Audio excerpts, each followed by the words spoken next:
আলহামদুলিল্লাহ আল্লাযী জাআলাল উদহিয়া শাঈরাতান মিন শাআইরিল ইসলাম ওয়া তাকরীমান ইলা রিদওয়ানিহি লিআহলিল ঈমান ওয়াসসালাতু ওয়াসসালামু আলা নাবিয়্যিনা মুহাম্মাদিন আল্লাযী বায়্যানা লানা মানাসিকাদ-দ্বীন ওয়া আলা আলিহি ওয়া সাহবিহি আজমাইন, আম্মা বা'দ।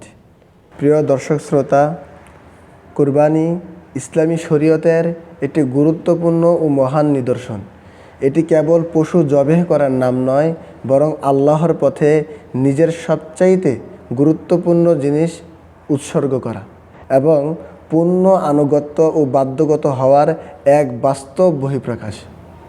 এই কুরবানি এটি হযরত আদম আলাইহিস সালাতু ওয়াস সালামের পুত্রদ্বয় হাবিল ও কাবিলের মধ্য থেকে শুরু হলেও এটি বর্তমান এই রূপটি হযরত ইব্রাহিম আলাইহিস সালাতু ওয়াস সালামের এক সুন্নতের মহান স্মারক। প্রিয় দর্শক শ্রোতা, কুরবানির গুরুত্ব ও ফজিলত নিয়ে আমি যে আয়াতে কারিমাটি তেলাওয়াত করতে যাচ্ছি সেটি হচ্ছে সূরাতুল কাউসারের সেই আয়াতটি যেখানে আল্লাহ সুবহানাহু ওয়া তাআলা বলেছেন, ফাসল্লি লিরাব্বিকা ওয়ানহার। আল্লাহ তাআলা তার বন্ধুকে বলছেন, নবী আপনি নামাজ পড়ুন, অতঃপর কুরবানি করুন।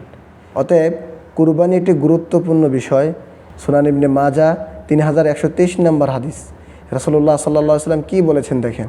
আন আবি হুরায়রা রাদিয়াল্লাহু তাআলা আনহু আন্না রাসূলুল্লাহ সাল্লাল্লাহু আলাইহি ওয়াসাল্লাম মান কানা লাহু সাআতুন ওয়া লাম ইউদাহি ফালা ইউকরিবান্না মুসাল্লানা।